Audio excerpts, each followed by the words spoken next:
Hey, folks, today is Tuesday, February 3rd, 2026, coming up on the breakdown with Brittany Noble. Guess what? A federal judge has blocked the Department of Homeland Security scheme to kick more than 300,000 Haitians out of the country. We'll tell you why the motion was denied. Also, a Tuskegee basketball coach humiliated after he was arrested at the end of a game against Morehouse. We'll talk with his lawyer. Also, speaking of the Department of Homeland Security, Democrats say it's time for Kristi Noem to go. Lastly, Donald Trump says that Republicans should take over the voting apparatus in 15 Democratic states. I wonder why he's saying that now ahead of the 2026 election. Folks, it is time to bring the funk on the breakdown of Brittany Noble on the Black Star Network. Let's go.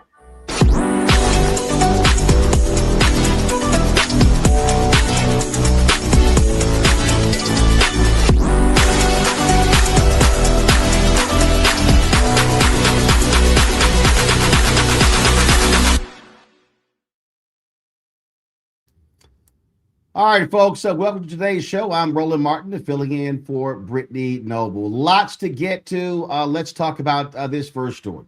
It deals with Department of Homeland Security Secretary Ice Barbie Kristi Noem. The chairs the Congressional Tri-Caucus, which includes the Congressional Black Caucus, Hispanic, are rallying outside ICE headquarters in D.C. today.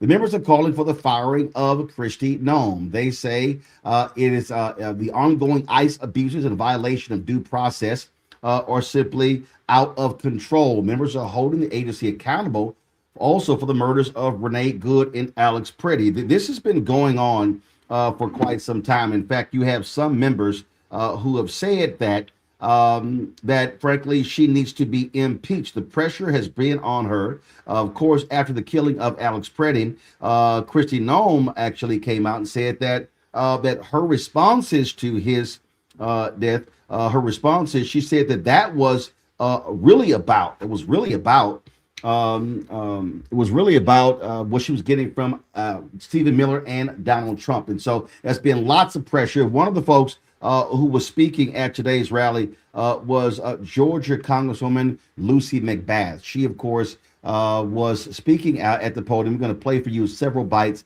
from that. But let's hear from Lucy McBath.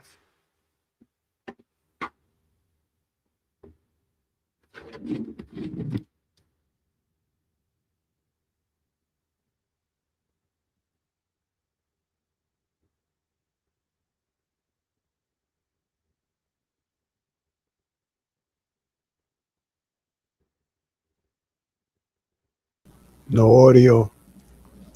All right, folks. Not sure why we're not getting any audio. We'll try to work on that. Not sure why we're getting any audio. So I'm seeing audio, but not sure why it's not coming across to you. And so again, these members were talking about Fire Noem, saying that it's important to protect our communities, and that's why that rally was taking place today.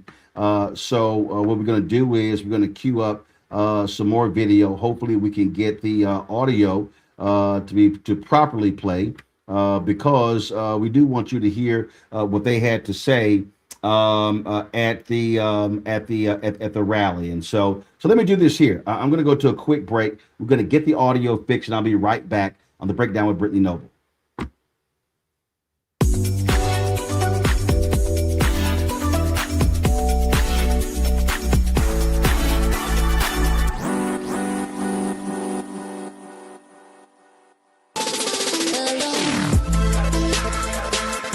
Hey y'all, welcome to The Other Side of Change, only on the Black Star Network and hosted by myself, Rhea Baker, and my good sis, Jamira Burley.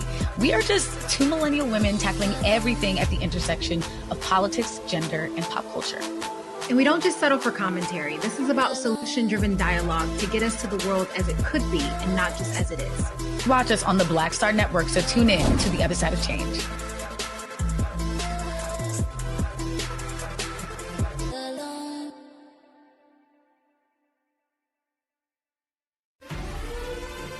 Violent white supremacy is, quote, the most persistent and lethal threat in the homeland. The greatest terrorist threat to the homeland is the homegrown violence stream, including hate crime committed on behalf of some kind of white supremacist ideology. They are coming after everything in Black America. MAGA and Donald Trump are specifically targeting Black America. They are going after the money.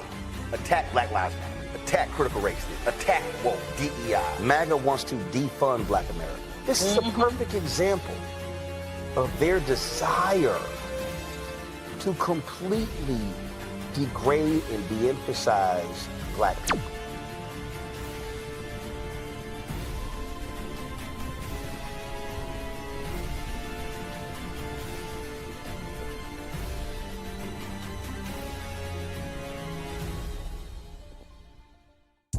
Hi, I'm Swing Cash, Basketball Hall of Famer, and you're watching Black Star Network.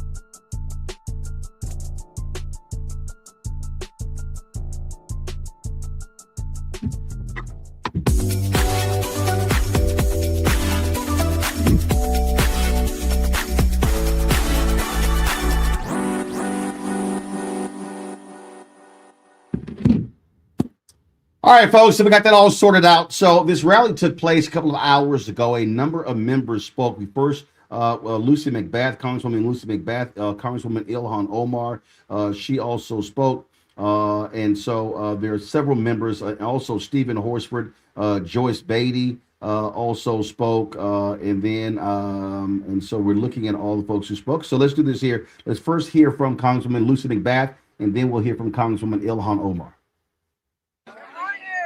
Thank you all for joining us here. It's imperative that we be here. I'm Congresswoman Lucy McBath, second vice chair of the Congressional Black Caucus and proud representative of Georgia's 6th Congressional District.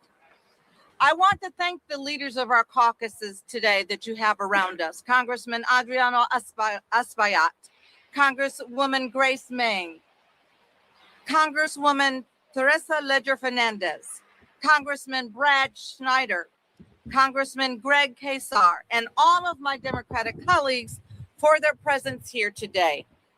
Like so many Americans, we are outraged by what we continue to see in our American cities on our streets daily. ICE is operating without guardrails. We have seen violence, chaos, and lawlessness in Minnesota, in my state of Georgia, and in communities across America. It cannot stand. We have watched our neighbors terrorized and brutalized. And we have seen innocent Americans killed in cold blood by masked ICE agents who believe that they are above the law. Agents funded by American taxpayer dollars, yet apparently they are accountable to no one. Let's be clear. The presence of ICE in our communities is not about public safety. This is about stoking fear, silencing peaceful dissent, and turning Americans against one another.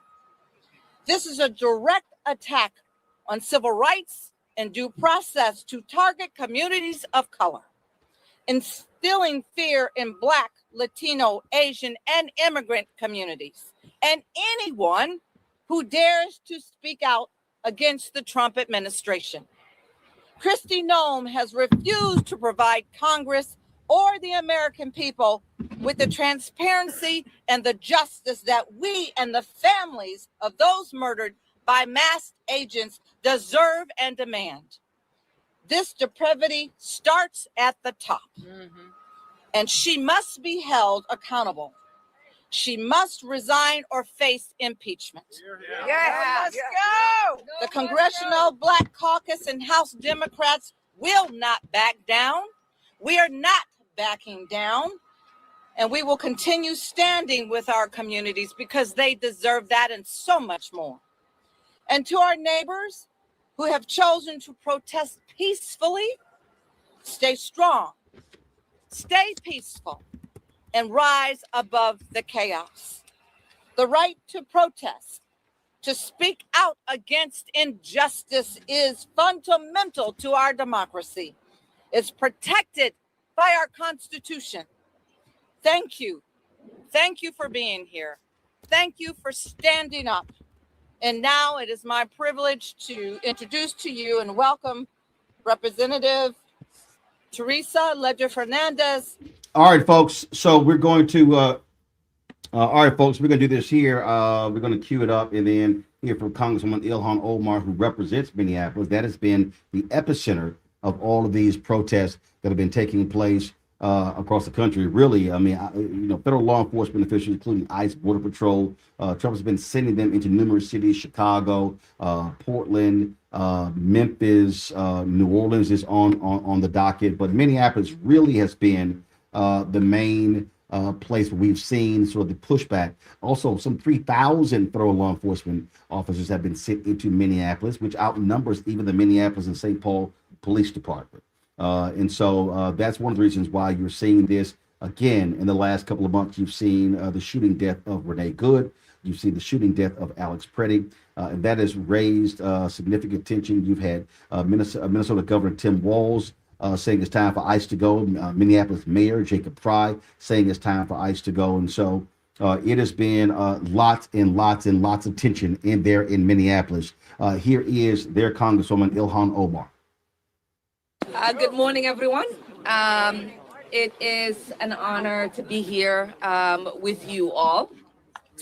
I represent Minneapolis, which is currently under occupation.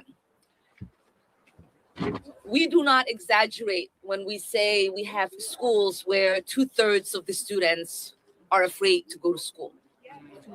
We do not exaggerate when we say we have people who are afraid to go to the hospital because our hospitals have occupying paramilitary forces.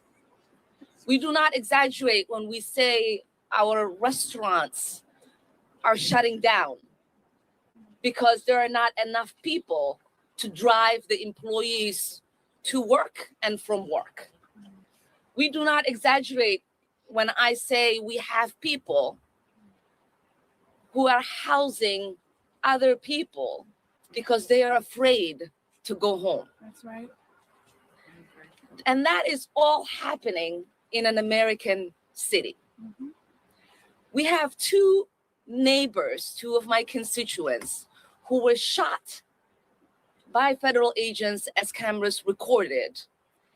And their president maligned their name and told us not to believe our eyes. Shame.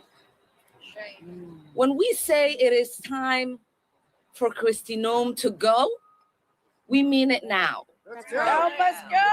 When we say there needs to be accountability for the architect of the terror we are facing in Minneapolis and so many other cities, which is Stephen Miller, we mean we need accountability for him now. Let's go.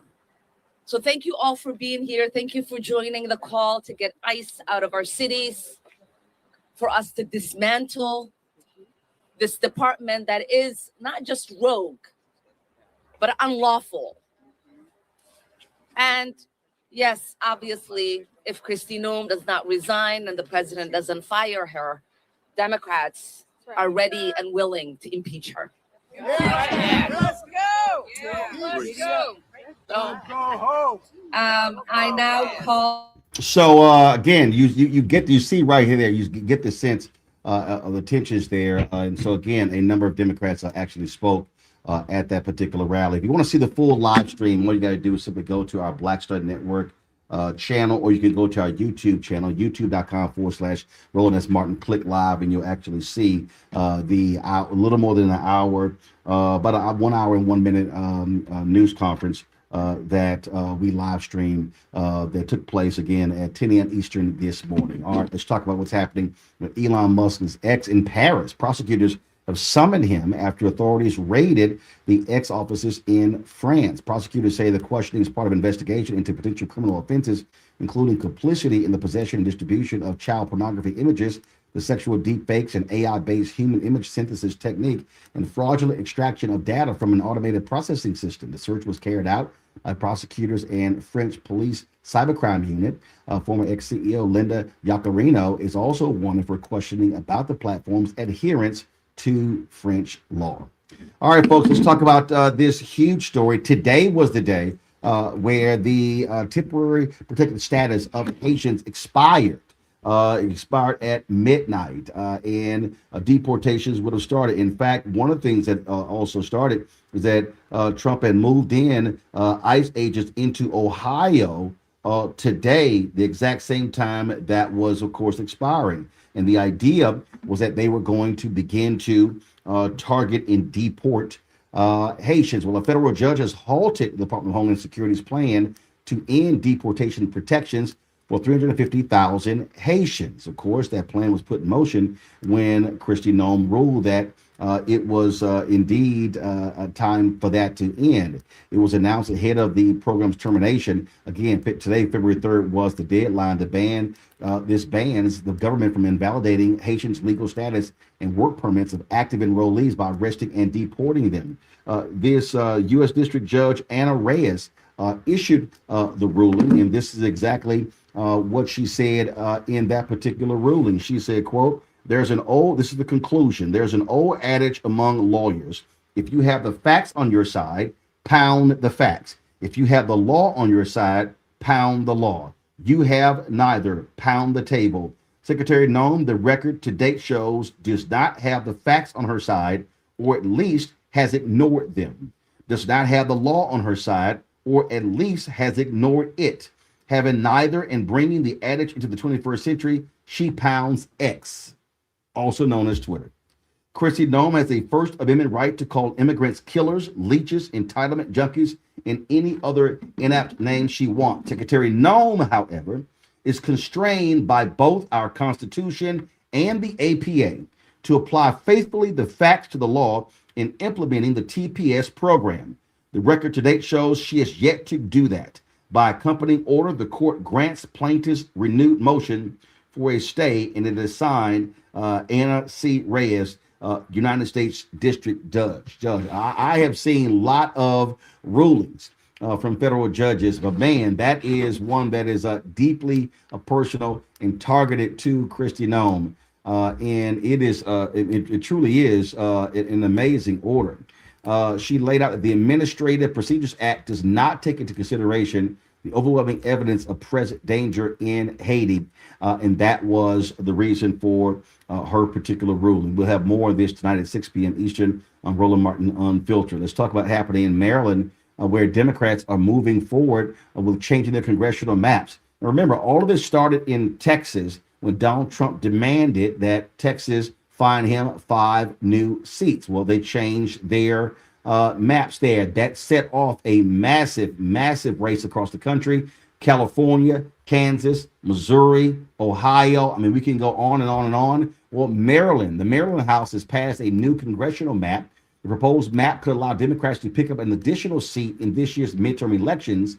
Again, the move was pushed by Governor Wes Moore and national Democrats, yet the state's top Democratic senator, Senate President Bill Ferguson, has opposed those efforts. He says there isn't enough support in the Democratic-led Senate for the map, which has been designed to allow the party to control all 8 of the state's congressional districts rather than 7. Now, keep in mind, this exact same thing happened in Indiana. The Indiana House, under intense pressure from Donald Trump, from J.D. Vance and others, what they did was they put massive pressure. The Indiana House approved the map, yet it failed in the Indiana Senate, so therefore it did not go through. Now, keep in mind, Maryland also has the largest Black caucus of any state in the country. Here you have Democrats that control the House, Democrats control the Senate, and the Democrats control the governor's mansion. The question is, will Governor Wes Moore, this is going to be a test of his power, will he have the ability to persuade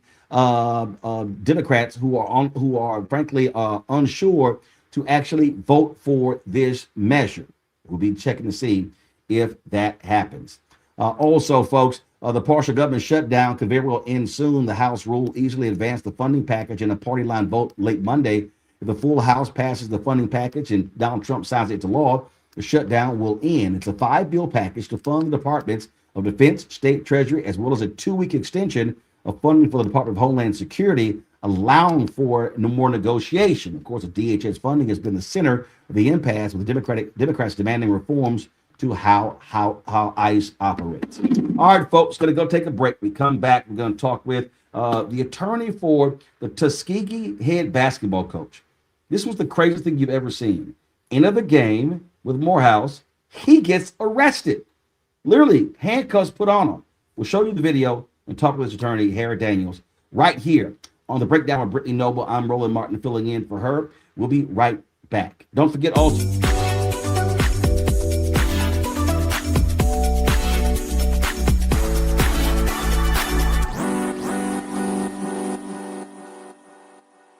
they said the quiet part out loud. Black votes are a threat, so they erased them. After the Supreme Court gutted the Voting Rights Act in 2013, Republican legislatures moved fast. New voter ID laws, polling place shutdowns, purges of black voters from the rolls. Trump's Justice Department didn't stop it, they joined in. In 2018, his DOJ backed Ohio's voter purge system, a scheme that disproportionately erased black voters. Their goal, erase black votes and political power. Yeah, that happened. These are the kinds of stories that we cover every day on Roland Martin Unfiltered. Subscribe on YouTube and download the Black Star Network app. Support fact-based independent journalism that centers African Americans and the issues that matter to our community.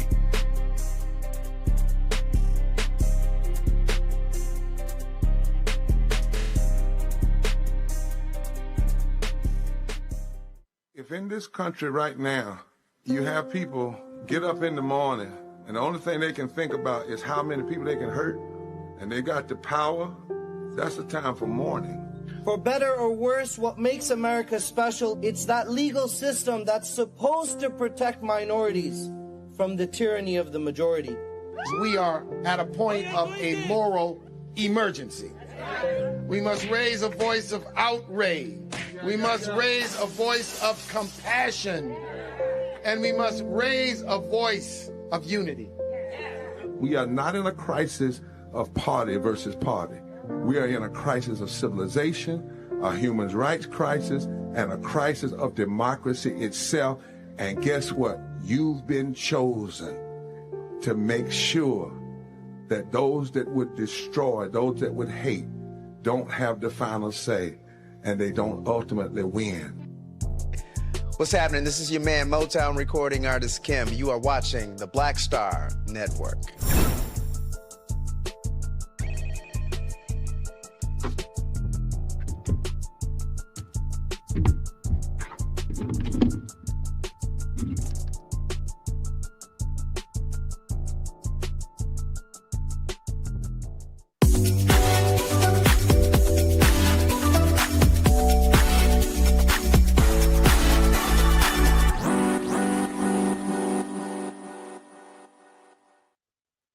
All right, folks. I saw this story over the weekend, and I couldn't believe it. I really could not believe it when I first saw it. And so here's the deal: Morehouse and Tuskegee were actually playing a game, basketball game. All of a sudden, the game was over, and the teams, as they do, they begin to shake hands. Well, the Tuskegee head coach begins to object. Because some Morehouse football players were in the line. So he then begins to object. That leads to him being arrested. Seriously, watch this video.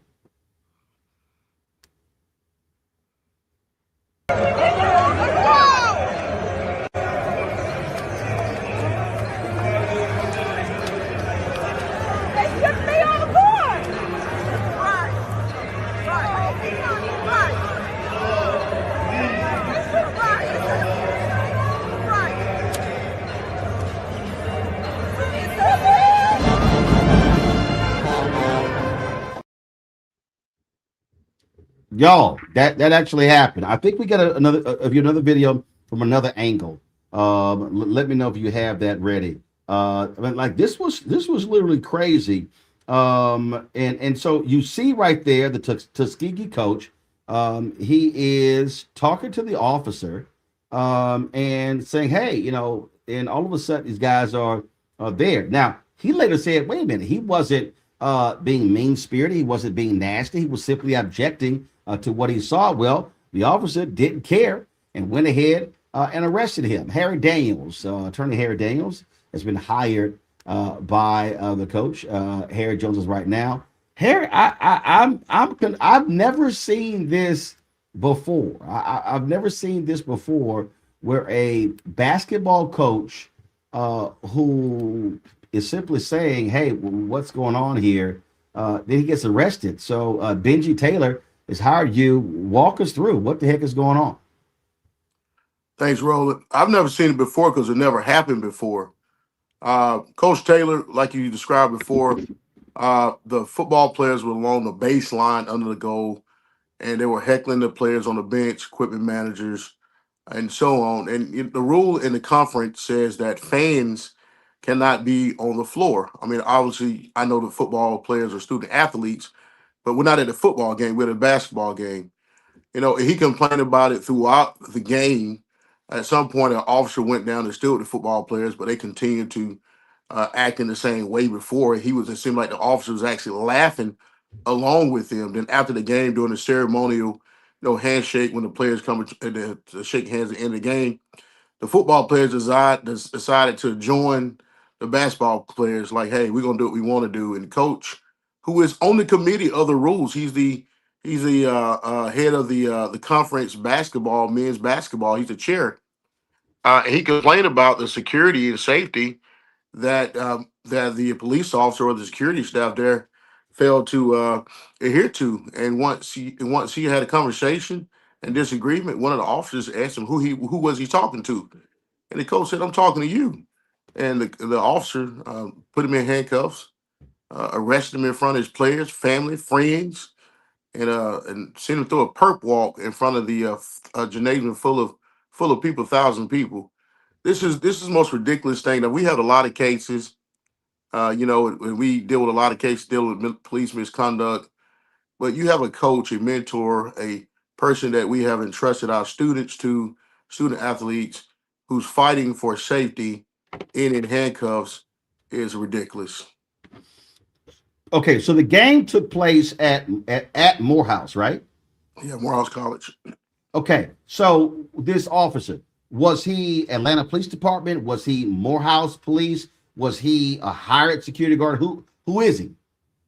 It's early on in the investigation. We have not been able to establish his employer.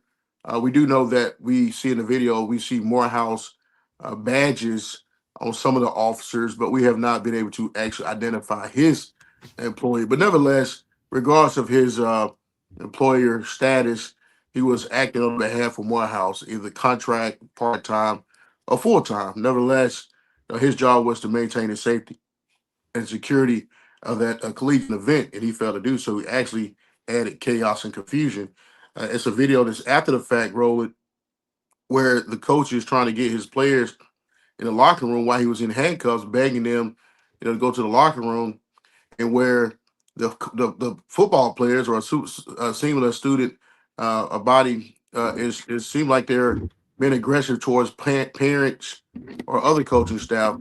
So it was complete lack of control on behalf of these officers. And unfortunately, it binds Morehouse there. I don't believe for 1 second that Morehouse institution as a whole believe or support what happened. But unfortunately, in this situation, you kind of got to wear the shoe. The Southern Intercollegiate Athletic Conference released this statement. They said, following a comprehensive review of all available video, reports, and on-site observations, SIAC Commissioner Anthony Holloman has concluded his investigation into the unfortunate incident that involved Tuskegee University head men's basketball coach Benji Taylor and a member of the Morehouse College security staff at the conclusion of the men's basketball game this past Saturday. In accordance with SIAC policy, the conference determined that Morehouse College did not satisfy the required security standards for a host institution, specifically as it relates to crowd control and ensuring the safe entry and exit of visiting teams and game participants. As a result, the SIAC has imposed a fine on Morehouse College of an undisclosed amount and will require corrective measures to ensure full compliance with conference security policies moving forward. The SIAC holds its member institutions to the highest standards of sportsmanship, professionalism, and institutional accountability, said Holloman. Our historic institutions are expected to provide competitive environments that prioritize the safety, dignity, and mutual respect of student athletes, coaches, officials, and fans.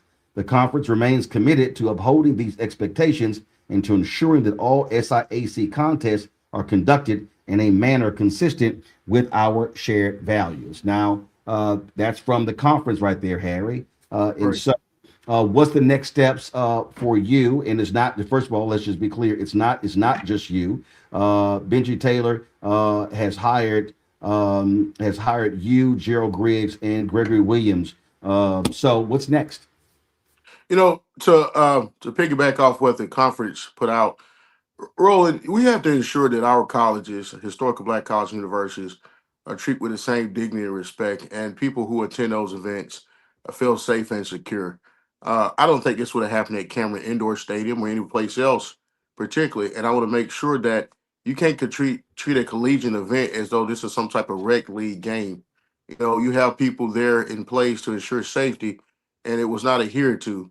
So I want to make sure that this is a message is sent to ensure the safety of students, first and foremost, paramount, student athletes, coaches, fans alike, no matter the venue or setting that you're in. At the end of the day, this is student athletes. It's entertainment. They playing ball, but ultimately it's entertainment, as they matriculate themselves through the university and school to get an education. But we need to ensure safety.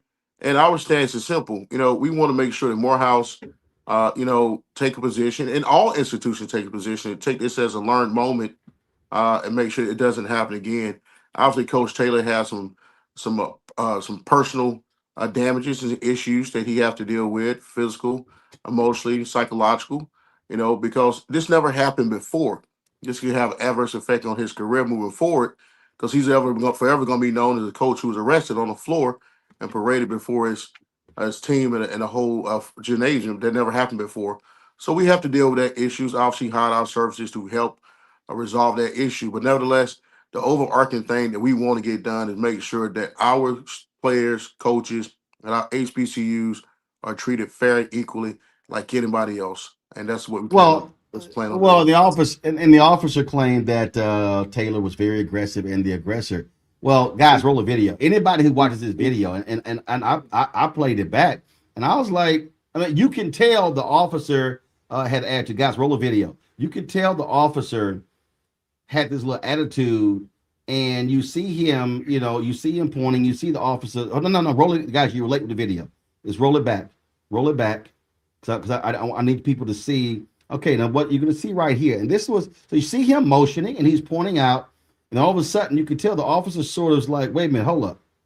And so you see that. Now, this is the thing, Harry, and listen, we've had you on so many times with many of these police cases, shootings that have taken place. And we say this consistently, that the role of law enforcement, whether you are, guys, you can come back to us, the role of law enforcement, whether you are a police officer, whether you are a deputy sheriff, whether you are campus security, your job is to de-escalate. Right. At no time do you see this security officer going, Coach, take it easy, calm down. No, the body language you see is, you talking to me? So we all know, and all of a sudden, boom, his immediate reaction is grab the cuffs. So how I first think is he the only officer in the building? Were there any other officers on the scene? Is he the officer in charge?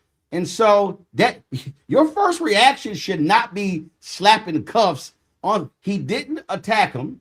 He didn't brush up against him, didn't hit him. So putting him in cuffs, that's a whole lot.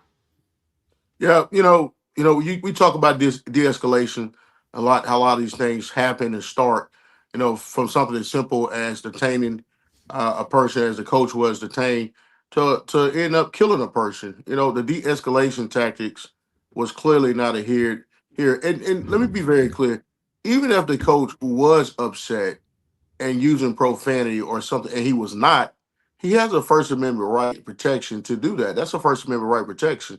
And the temperament of these officers have to understand that just because a person says something to you that you don't like, they're not threatening or aggressive in nature, they're threatening your person or anybody else, then you cannot resort to a flexing of ego trip to put them in handcuffs. This could have turned out very bad. His players could have been upset and brought to some type of riot and disagreement and it could have got real physical.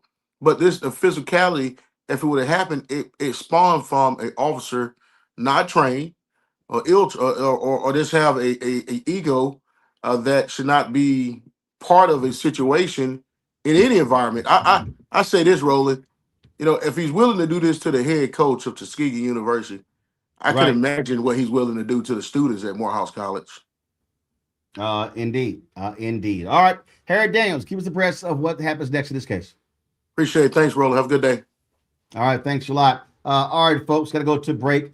We come back. Things are getting heated in Texas. Former Congressman Colin Allred, man, he lays down the wood against State Representative James Tallarico for being called allegedly a mediocre black man. I'm going to show you the video and show you Tallarico's response to that. Hey, folks, don't forget to support the work that we do. If you enjoy watching The Breakdown with Brittany Noble and, of course, Roland Martin Unfiltered and all the other shows on the Black Star Network, your support is critically important to our continued success. And so please do us a favor. If you want to support us, support our work, use the Stripe QR code. If you want to use Cash App, you see it right here. Click the Cash App Pay button to contribute. Checks and money order. Make it payable to Roland Martin Unfiltered. P.O. Box 57196, Washington, D.C. 2003 7-0196. PayPal is R Martin Unfiltered. Venmo's RM Unfiltered. Zelle, Roland at RolandSMartin.com. Roland at RolandMartinUnfiltered.com. We'll be right back.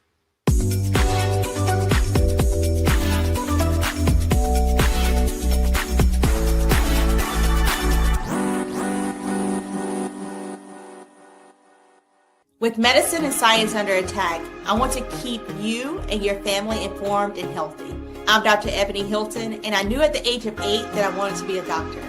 So I studied hard and became the first African-American female anesthesiologist hired at the Medical University of South Carolina since its opening in 1824.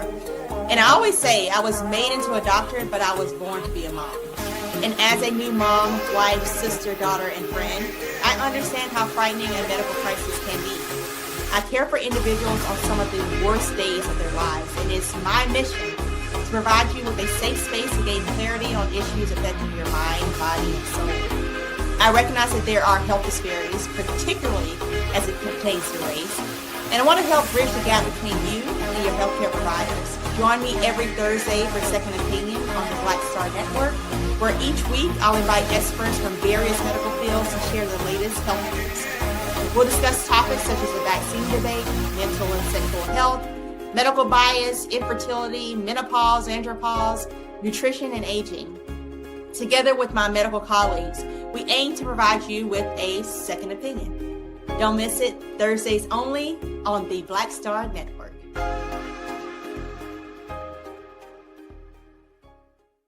If in this country right now, you have people get up in the morning and the only thing they can think about is how many people they can hurt, and they got the power, that's the time for mourning. For better or worse, what makes America special, it's that legal system that's supposed to protect minorities from the tyranny of the majority. We are at a point of a moral emergency. We must raise a voice of outrage. We must raise a voice of compassion. And we must raise a voice of unity. We are not in a crisis of party versus party. We are in a crisis of civilization, a human rights crisis, and a crisis of democracy itself. And guess what? You've been chosen to make sure that those that would destroy, those that would hate, don't have the final say, and they don't ultimately win. I'm Risa Colbert, and you're watching the Black Star Network.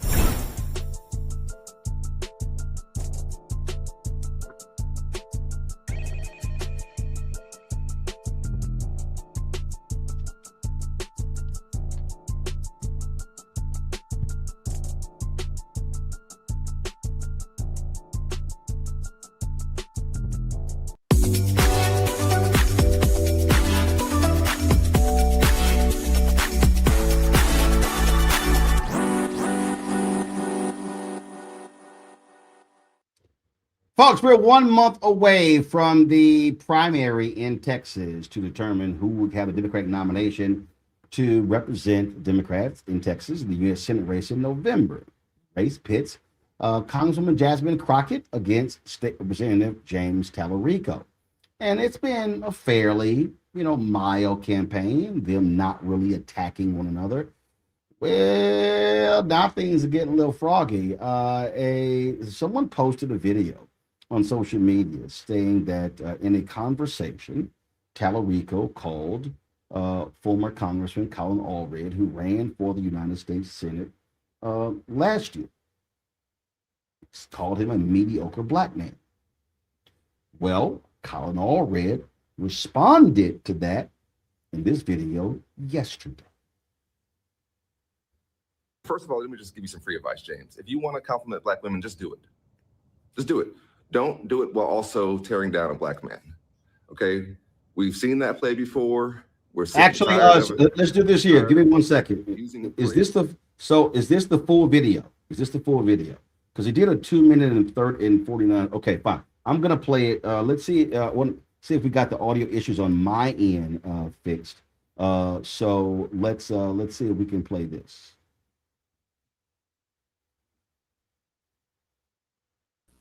No audio. All right, I'm not quite sure why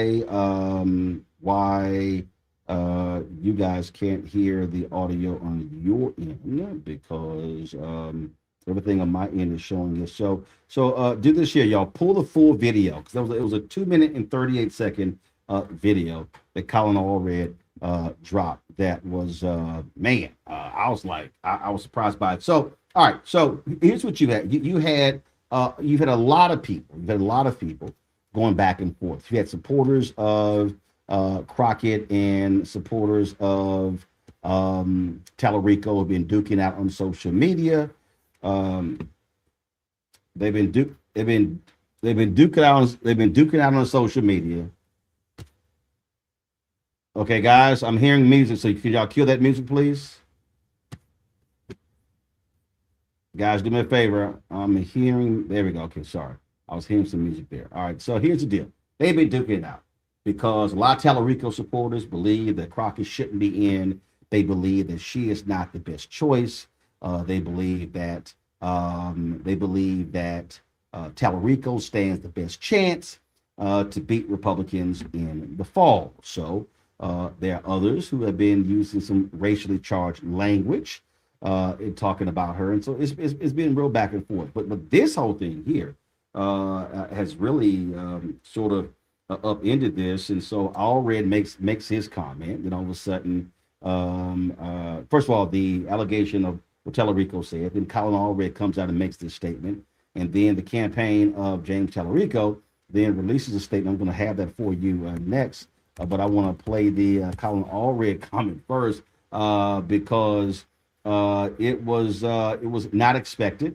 And so what it did was, of course, it created a whole new news cycle. And there's some people who are like, okay, this is no big deal. This really doesn't matter or anything. But it does, because what you have to understand is the election is going on in a month. They're campaigning right now. And so every day you're not talking about the issues. Every day you're not defining yourself and defining the candidate. Well, then you have a problem. Okay, I think y'all have the full video now. So let's go ahead and play it.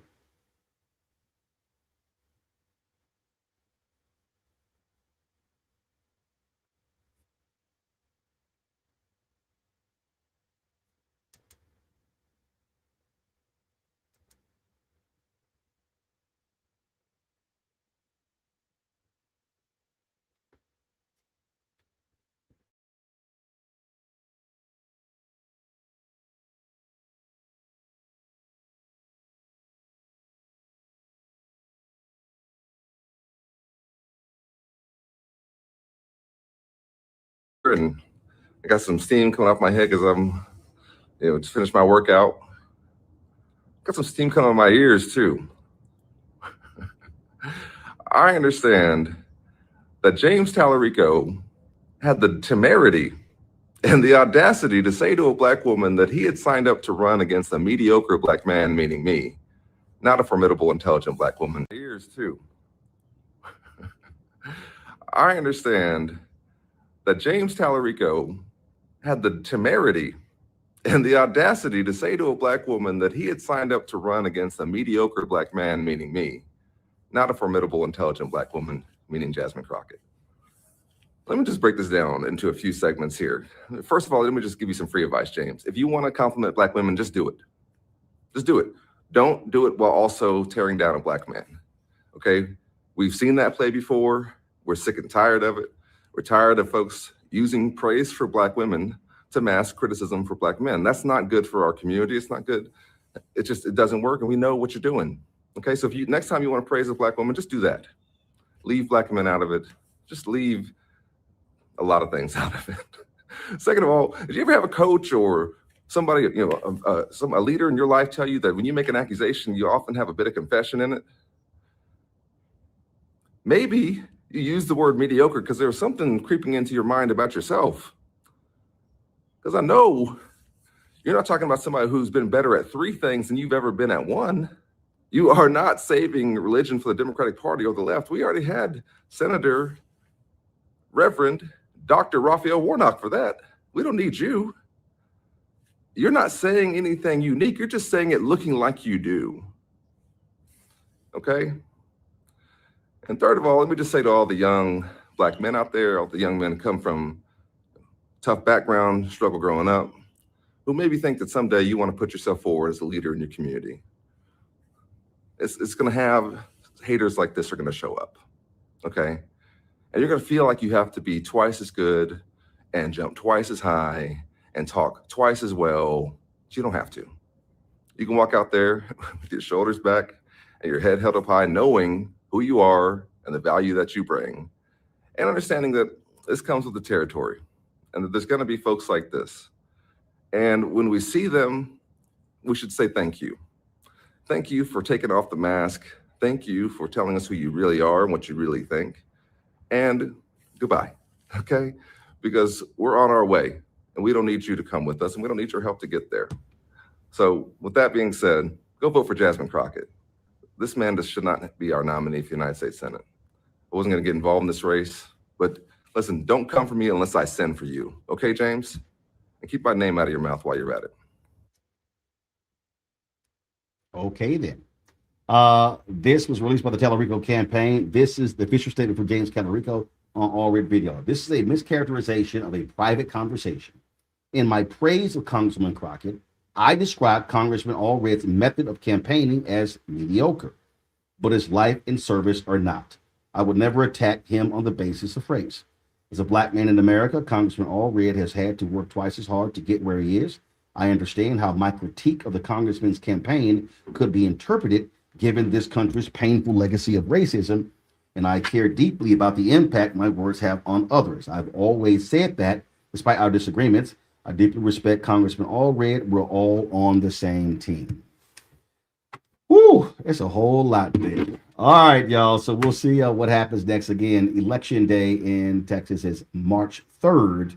And whoever wins on March 3rd will represent the Democrats in in November against who wins the Republican primary, with incumbent Senator John Cornyn being challenged by Texas Attorney General Ken Paxton, as well as Congressman Wesley Hunt.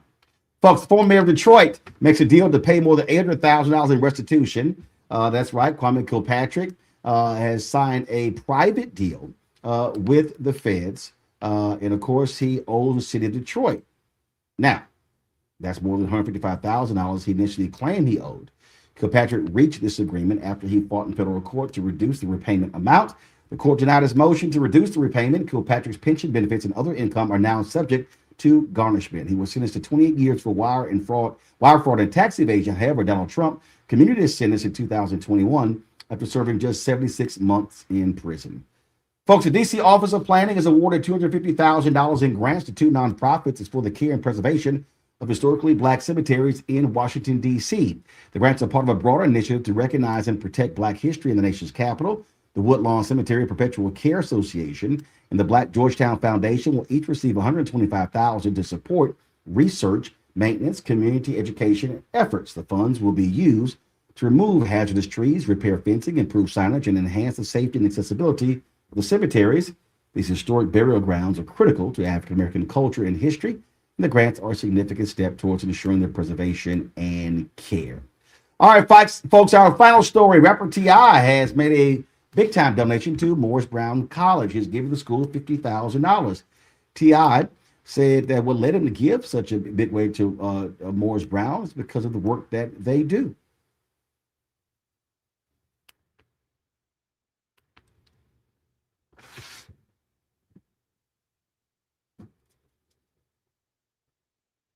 Said that they wanted to give away free tablets to people who needed them.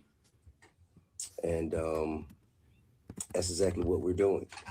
All right. Shortly after my live, good buddy of mine just so happens to be the president of Morris Brown. And he hit me and said, man, you know what, man? We need some of them tablets. Yes, sir. And of course, man, I said, man, no problem. Shit. So he pulled up on me today, and we have just agreed that on Monday we will be giving away 217. Yes, sir. 217 of these. If you are a student at Morris Brown, you'll be receiving one of these tablets for free. Yeah. You know, I was approached by these guys. All right, folks, the donation is part of a broader funding effort that includes federal support, faith-based contributions, and others. Of course, when he referenced the president, he's referencing Kevin James. Of course, he was remember, removed as president, and then he was brought back by the board a week later. So certainly, congratulations, T.I. Congratulations, Morris Brown. All right, folks, that is it for us. Brittany Noble's going to be back in the seat tomorrow hosting the Breakdown with Brittany Noble. I appreciate y'all checking out today's show. Do me a favor. Be sure to support the work that we do, first and foremost, by joining our Bring the Funk fan club. That supports all of the shows on the Black Star Network. We're now up to 7 shows, including this show, which is new. This is only the second week. Ebony Hilton's show, Second Opinion with Dr. Ebony Jade Hilton, which, of course, we air every Thursday. And so if you want to support that work, please do so by using Cash App. Use the Stripe QR code. You see it right here. You can also use that QR code for credit cards as well. Checks in money order, make it payable to Roland Martin Unfiltered. The bank account is set up in that name. P.O. Box 57196, Washington, D.C., 20037-0196. PayPal's R Martin Unfiltered. Venmo's RM Unfiltered. Zelle, Roland at RolandSMartin.com. Roland at RolandMartinUnfiltered.com. Also, folks, support the work that we do by doing this here. Download the Black Star Network app, Apple phone, Android phone, Apple TV, Android TV, Roku, Amazon Fire TV, Samsung Smart TV. If you want to get our Roland Martin Unfiltered and Black Star Network swag, go to shopblackstarnetwork.com. Go to shopblackstarnetwork.com. And of course, shopblackstarnetwork.com. We got all our Black-owned products. Support our Black-owned companies. A lot of great products are there. You're looking for gifts and things along those lines. Simply go to shopblackstarnetwork.com. And don't forget, download the app Fan Base. We'll be checking us out there soon once they get add the RTMP feature. So lots of going, folks. And don't forget, I'll see you at 6 p.m. Eastern right here on Roland Martin Unfiltered. Lots to break down. We'll cover more of the news of the day and talk about Donald Trump saying that Republicans should be taking over voting in 15 Democratic states. What the hell is that about? Oh, trust me, I will explain tonight on Roland Martin Unfiltered. Folks, that's it. We'll see you tomorrow right here on the Breakdown with Brittany. Holla!